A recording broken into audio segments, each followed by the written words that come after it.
Who really killed Blockbuster? With one store left in the world, the video retailers approaching extinction is a reminder of all the things that can go wrong in retail.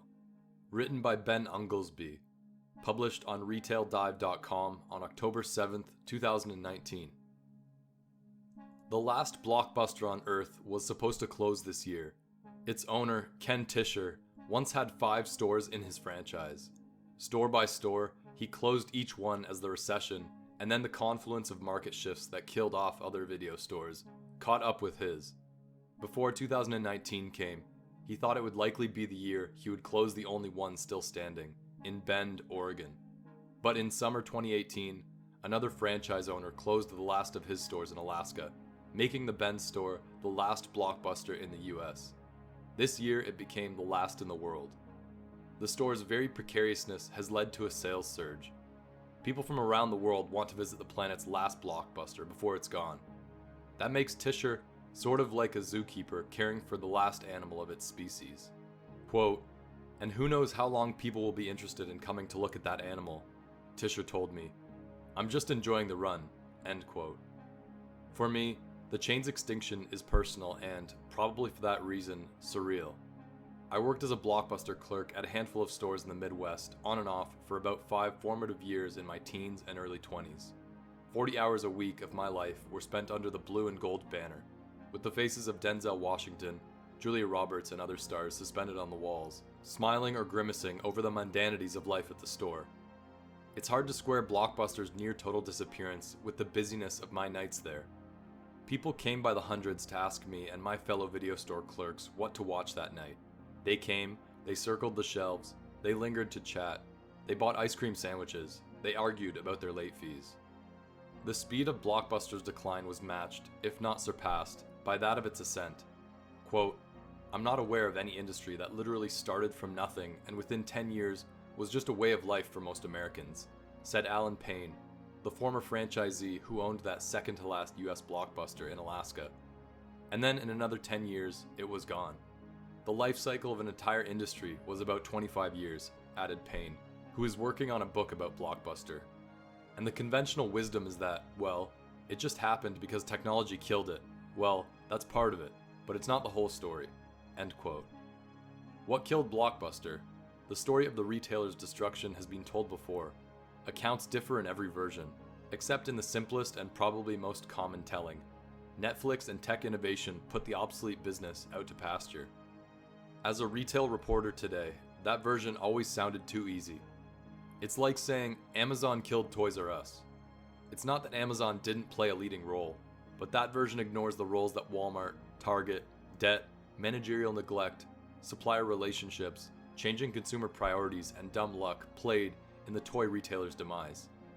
All of those forces, incidentally, played a role in Blockbuster's demise, too. Reductive stories like that make it too easy for fearful retailers today to jump onto the latest tech bandwagon and ignore their own corporate rot. They are fatalistic and yet somehow still manage to gloss over the monumental difficulty of transforming a business. The Netflix killed Blockbuster theory, and I may as well admit this is the main reason I wanted to tell the story myself, also ignores what the world has lost with the chain gone. Backstory. Even if you believe Blockbuster's liquidation was inevitable, there was nothing inevitable about its genesis. The same goes for the entire video rental industry.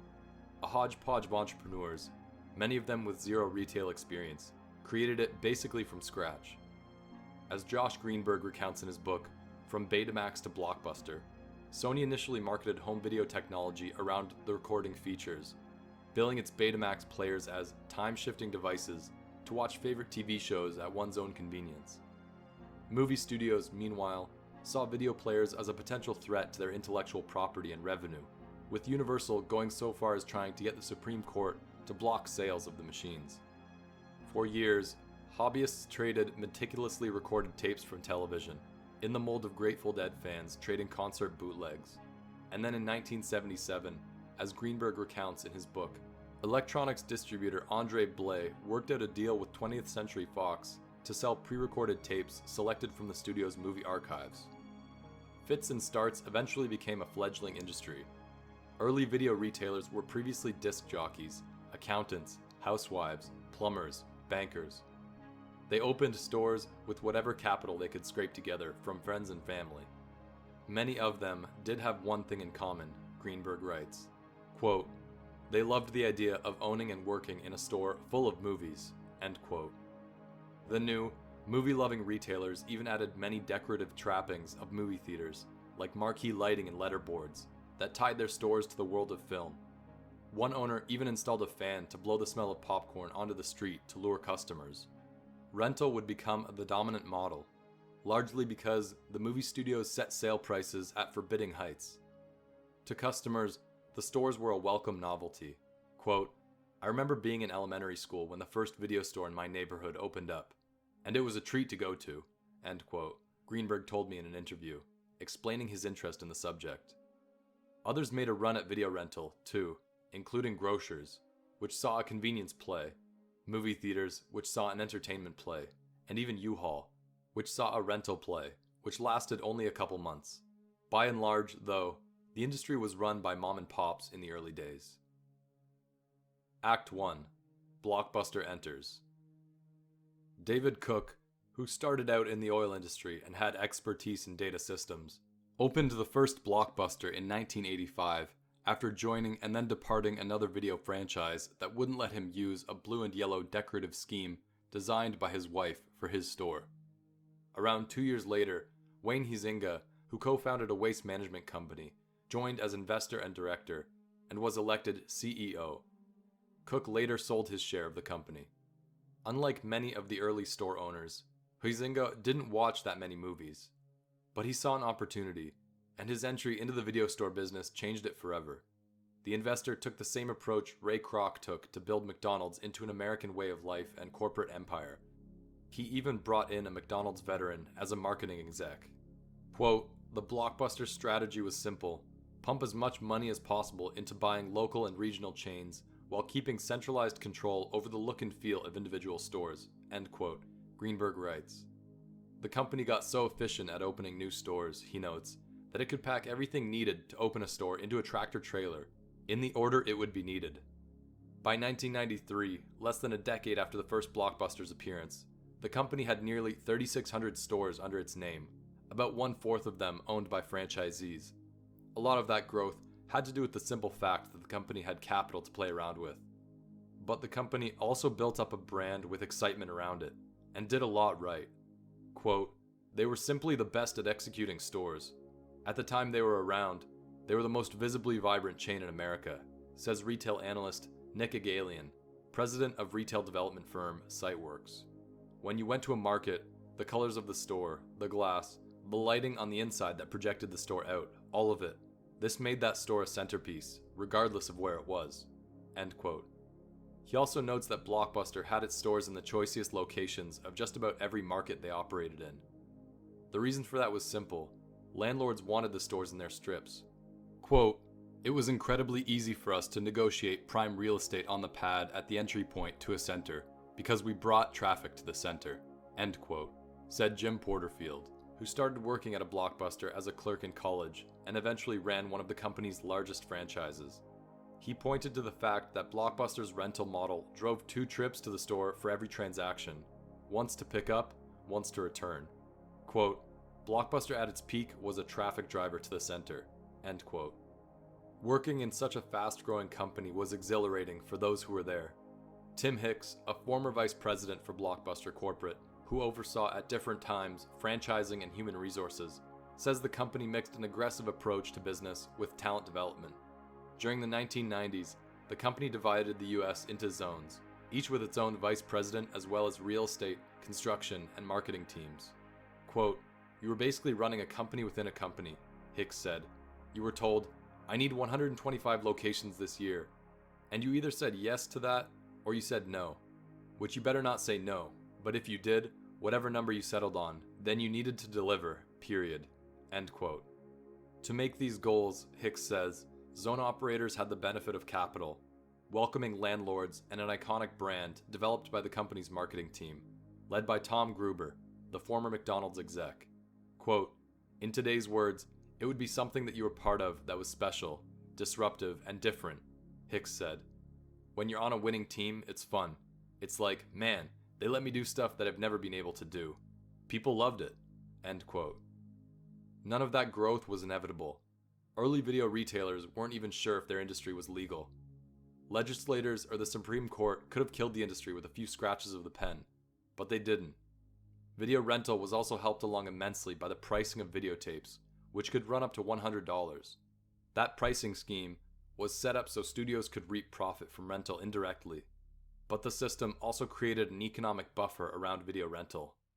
All these were policy and economic choices made by actors at the time. It might seem like fate in retrospect, but nothing about the rental industry and Blockbuster's rise had to happen the way it did. Just like none of it was destined to last forever. Blockbuster grew, though. It became a household name and a fixture at strip malls around the country. Yet, in Payne's view, at least, the breakneck pace of growth also set the stage for the retailer's ultimate decline and disappearance. Quote, "The business that they built was not built to address competition," Payne said. And not just threats from technological competition, but competition from other video stores. Hollywood Video just handed their ass to them. They just beat them like a drum. They had taken our business model and used it to destroy Blockbuster in head-to-head competition. End quote. Payne says that he tried to get the corporate heads to understand the threat posed by the rival chain, which had 1,800 locations by 2001, and in the 1990s said it ran the highest volume stores in the business. Nobody was listening, though. Act 2. Plot twists. One hole in the standard Netflix killed Blockbuster narrative is the fact that Blockbuster was unprofitable as far back as 1997. The company posted a net loss for every year but two between 1996 and 2010. And while Netflix was founded in 1997, its revenue wasn't even a blip in the industry until the 2000s. Even by 2006, Netflix's revenue was still less than 20% that of Blockbuster's, though net income was catching up. Put simply, Blockbuster was kind of a mess for much of its life, and long before Netflix was a major player. As far back as the early 1990s, Huizinga and other executives were aware that the company could be made irrelevant by new technology like the internet and video on demand. Huizinga's team explored different investments and ways to transform the company, but never came up with a solution, at least not one that fit his team's expertise and comfort level. So instead, as Time magazine once wrote, Huizinga, quote, devised a brilliant tactical retreat. He made Blockbuster somebody else's problem, end quote. That is, he sold out. Blockbuster's most visible troubles started after Huizinga sold Blockbuster to media conglomerate Viacom in 1994. Payne describes the eventual executive transition from Huizinga as CEO to John Antioco, who started in 1997, as a, quote, complete and total disaster, end quote. The company's value fell by half in the interim years following Viacom's acquisition, as the conglomerate tried to turn the video stores into repositories for Paramount and MTV merchandise, along with clothes, books, toys, and clothing. The plan failed.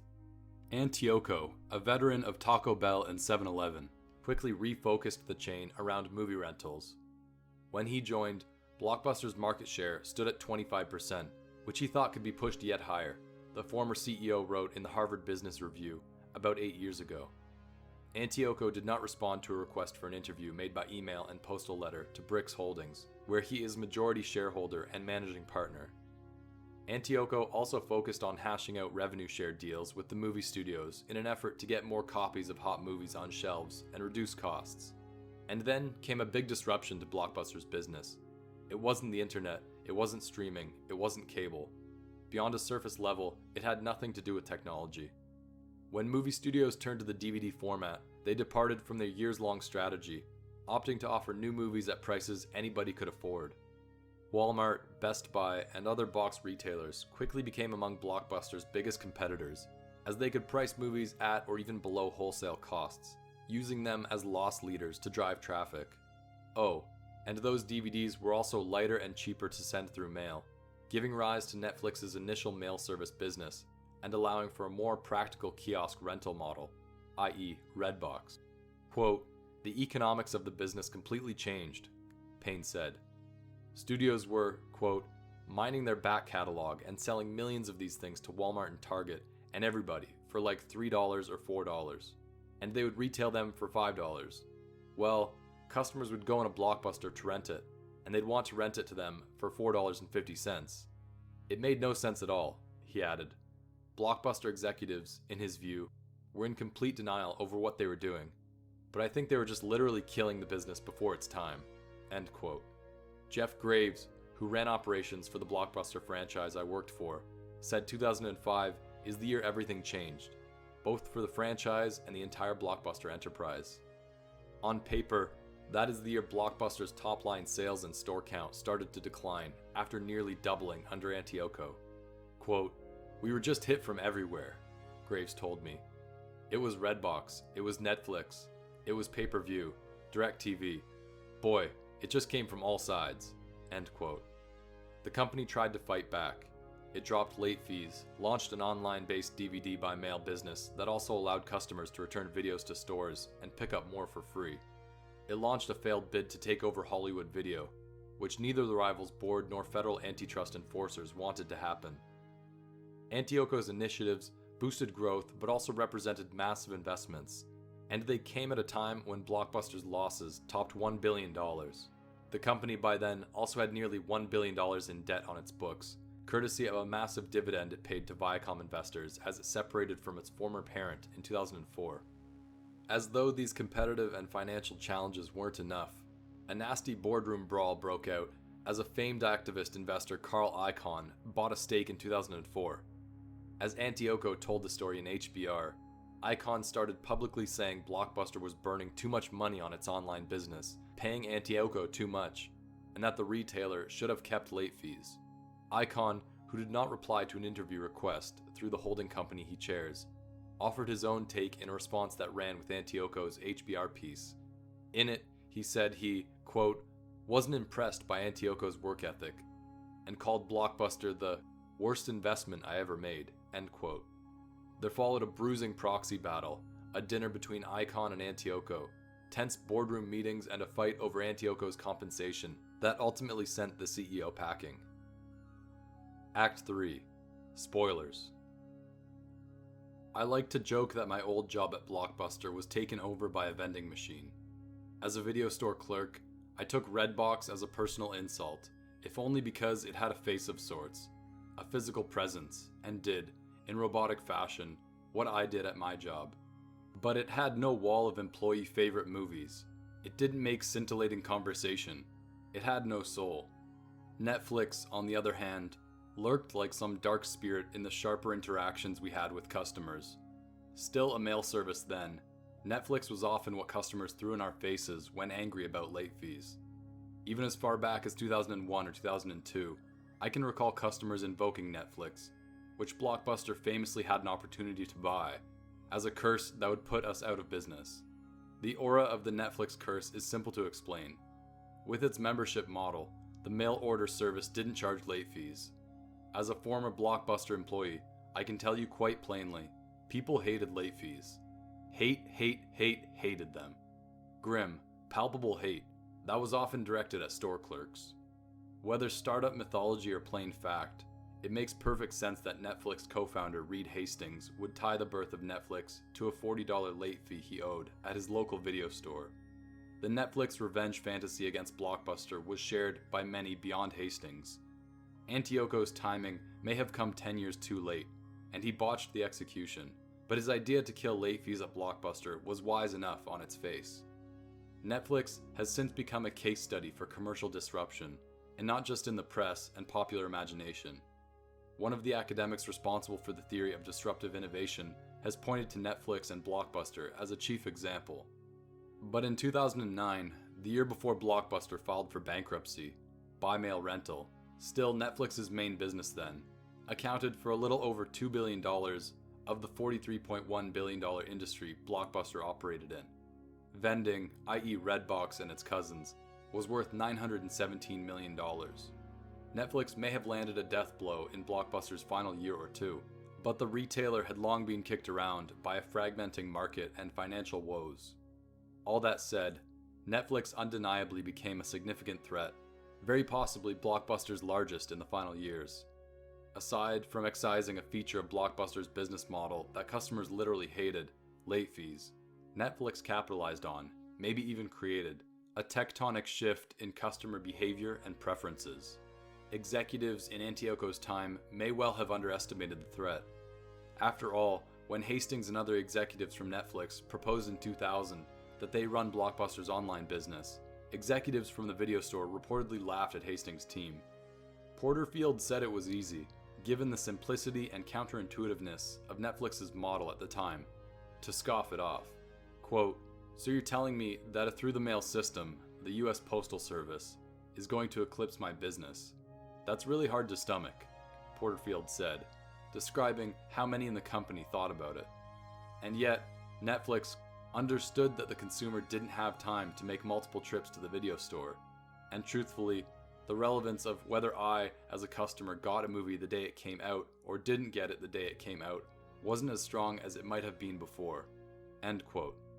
Richard Gershon, a professor of communications at Western Michigan University, says part of the problem was Blockbuster's culture and wherewithal. Quote, "It's not that they didn't see what was happening, because they could see the handwriting on the wall years in advance," he said. "It's just that, culturally, they weren't able to make the changes or make the financial commitment to make the changes that were necessary in order to continue forward." End quote. And by the time Blockbuster slashed late fees, started its own mail delivery and online business, and launched a rental kiosk to battle Redbox, the company had already ceded too much ground. Antiocho's successor, Jim Keyes, was eager to talk about Blockbuster when I reached out to him over LinkedIn. To Keyes, the story of Blockbuster's demise has been mistold in the media. He has also been publicly panned over his tenure, such as a Hall of Shame award from stock commentator Jim Cramer. That is probably to be expected given Keyes was at the helm when Blockbuster went bankrupt. Keyes, who took over in 2007, made his name reviving 7-Eleven after its bankruptcy in the early 1990s. Keyes and Antiocho knew each other from their days at the convenience store, but he was not Antiocho's choice for a replacement. Antiocho doesn't say so explicitly in his HBR article, but that may have been because Keyes didn't support Antiocho's main initiatives, Blockbuster Online and the kiboshing of late fees. Keyes had an ambitious plan of his own. He kicked around a couple of years after leaving 7-Eleven, quote, "to decide what I want to do when I grew up," end quote, he said in an interview. He eventually decided that was taking over Radio Shack, which he saw as a kind of convenience store for consumer electronics, and Blockbuster, and then merging them. Quote, "I'm looking at Radio Shack and I'm looking at Blockbuster, and I said, you know, if you bang these two entities together, you basically got a technology-agnostic Apple store," end quote, he said. In that vision, Blockbuster would meld technology and content, as well as customer service, in a physical space. Quote, "So ironically, I saw Blockbuster as a convenience play using technology as a way to make it more convenient for people to access their favorite content," he adds. Now, that stands at a 180-degree contrast to what the perception is about Blockbuster, which is that we failed to keep up with technology, end quote. He hit the street with two pitches in his briefcase, one to take over Radio Shack and one to take over Blockbuster. Ultimately, Keyes found himself sitting in Carl Icahn's office. Icahn told him, quote, "We'll do Blockbuster first, and then we'll think about Radio Shack or Circuit City or somebody else later to worry about the devices," end quote. The original plan was to take Blockbuster private in a leveraged buyout. Keyes says an LBO would have refinanced Blockbuster's $1 billion debt, pushing out its tenure to 2012. Instead, Keyes says he walked in the door to find the company had just violated a bank covenant, forcing Blockbuster to reckon with its existing debt just in time for a global financial meltdown. Along with the broken covenant, Keyes said the company was in worse financial shape than he realized. A big part of the problem was the slashed late fees under his predecessor. Quote, "They anticipated the customer would reward them with greater frequency," Keyes said. The customer basically never liked the late fees, but eliminating late fees didn't make customers come twice as often. We were still having to compete with Netflix and Redbox and all the other forces on the street, end quote. Along with restoring late fees, Keyes switched focus from the mail order subscription to digital movies, mainly through the acquisition of MovieLink, a video-on-demand business started by a group of major movie studios. But the technology was clunky, and Keyes said the added cost to acquire the rights to the full library of movies was outside of Blockbuster's means at that point, with its finances in turmoil. So the company didn't have the vast digital library that might have made it a premier digital player. The challenges were stacking up, and yet, even though the company had experienced trouble for years, the speed and timing of its collapse surprised many of those watching the company closely. Quote, "Even the people that were most bearish on it, I don't think they had any idea that it would just disappear overnight, essentially," end quote, said Grant Jordan, today a managing director with Wells Fargo, who covered Blockbuster as a debt analyst in the 2000s. Jordan surmised at the time that a relatively small subset of heavy users accounted for an outsized chunk of Blockbuster's profit, a reality familiar to most retailers. Quote, "Those customers were obviously willing to migrate over to streaming much quicker than everybody else," he said. "And if that small number of customers was really important to the profitability, I think that probably accelerated the decline, more so than people would have expected," end quote. But another major reason Blockbuster collapsed when it did was the parting gift to its former owner, a dividend Blockbuster paid to Viacom by taking out $1 billion in debt.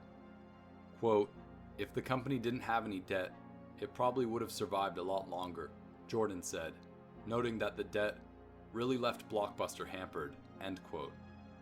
It had little cash to invest back in its business, and few financial options when the debt came due.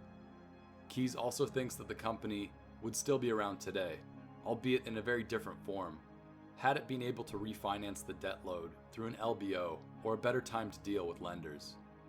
In 2010, Blockbuster filed for Chapter 11, both because of its debt woes and tightened credit terms with jittery movie studios, with plans to reorganize around its digital business and continue on.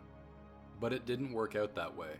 Blockbuster defaulted on its bankruptcy loan after a poor holiday season in 2010, forcing it into a sale. Satellite provider Dish Network emerged as the winner of a bankruptcy auction, with a plan to keep a physical Blockbuster alive, in part to provide Dish a retail outlet to sell its wares, and able to cross-sell its various services. That also didn't work out as planned. By 2013, after closing most of the footprint already, Dish closed the remaining Blockbusters that it operated. That left only a few franchisees, who over time closed their stores too, except for Tischer's Ben's store. Dish today still owns Blockbuster's IP, but doesn't appear to be doing much with it. The satellite company advertises on Blockbuster.com that the magic of Blockbuster video lives on with Dish, but the one-page site links to Dish on demand and streaming sites that don't incorporate the Blockbuster brand in any way. Another Blockbuster branded page maintained by Dish hasn't been updated since Dish opted to close Blockbuster's stores in 2013. Citing competitive reasons, a spokesperson for Dish declined to provide answers to questions about what it's doing or plans to do with Blockbuster's IP. Here and there, the brand makes its way onto products. Dish also gets licensing revenue from Tischer, which is worth probably a fraction of the company's typical rounding error. So who or what really killed Blockbuster? The list of suspects and accomplices is long and depends on who you ask. Netflix, Walmart, Redbox, Best Buy, Viacom, customers, late fees, lack of late fees, reinstitution of late fees, movie studios, cable companies, streaming, John Antioco, Jim Keyes, Carl Icahn. It's hard to argue that technological shifts didn't kill Blockbuster. After all, most of the rental industry collapsed with it. Following Blockbuster's failed bid to buy Hollywood Video, rival Movie Gallery took it over, and both chains shuttered in bankruptcy around when Blockbuster filed.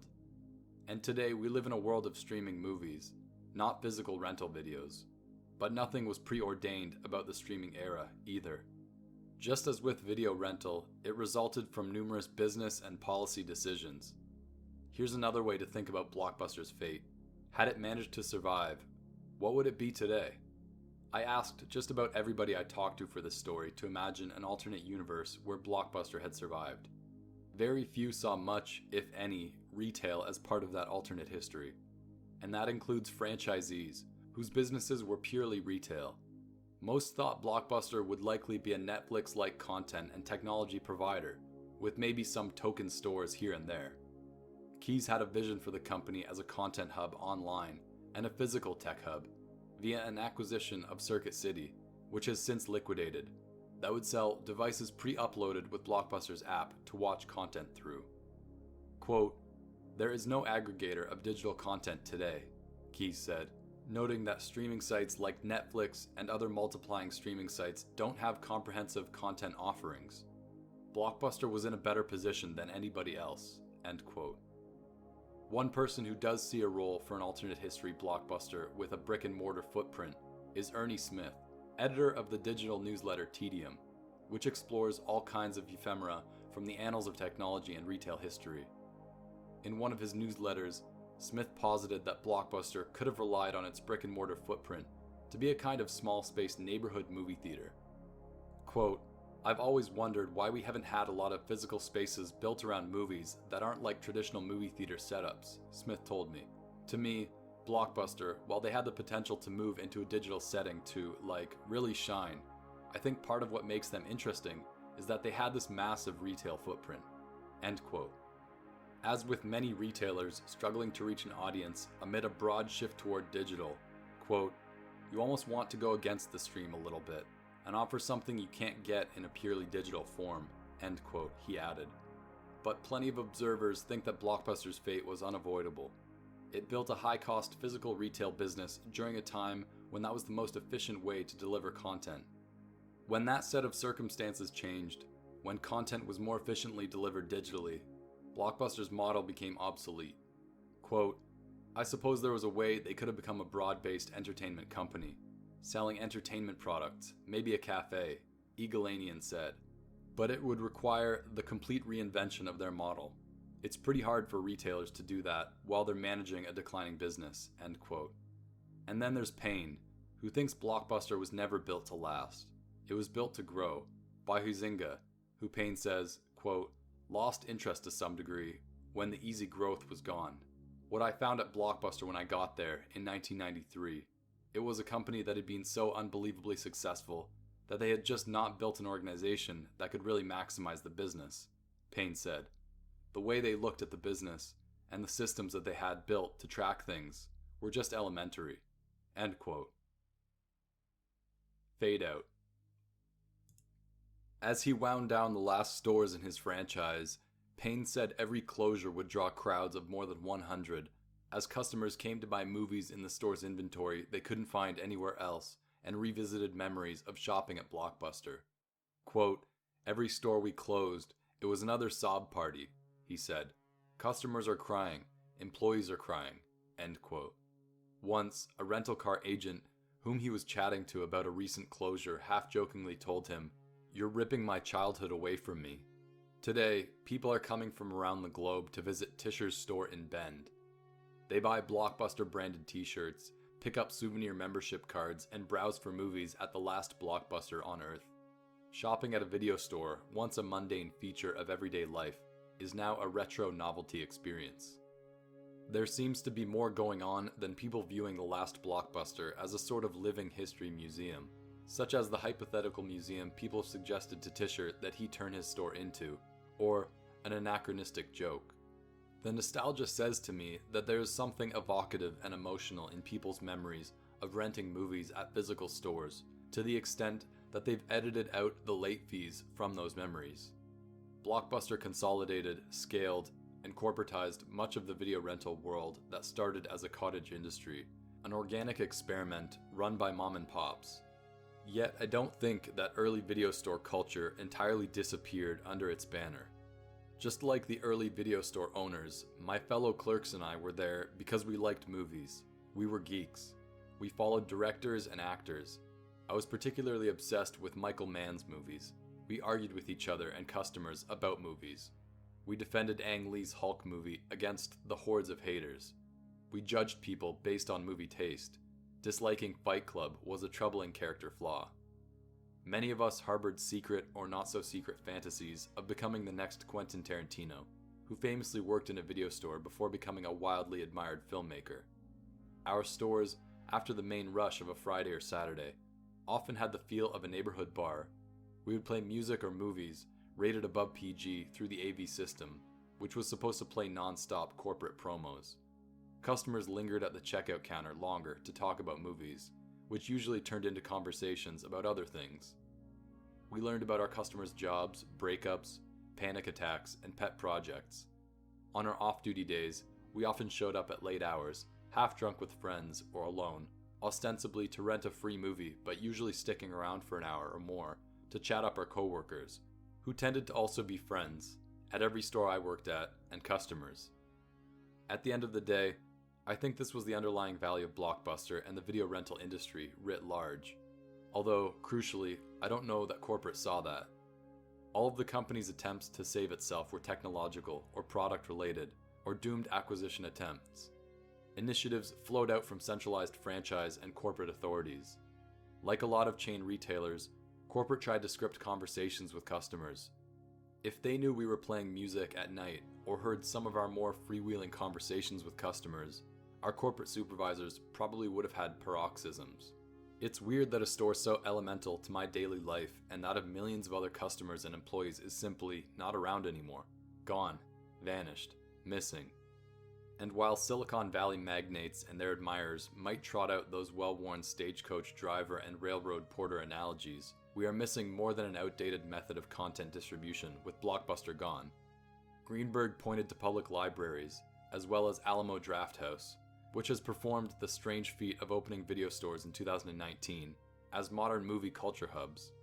There is also a surviving rental chain in Family Video, which launched its video arm in 1978 and today has around 550 locations centered largely in the Midwest. Nothing, however, is anywhere near as ubiquitous as the major video chains once were. What replaced them is largely algorithmic, good for getting content to your brain and anticipating what you are likely to like. But algorithms are fundamentally bad at challenging tastes or expanding them, or recommending, amid a winding conversation, a completely different genre or even medium, a book, an album, a pub, as frequently happened at Blockbuster.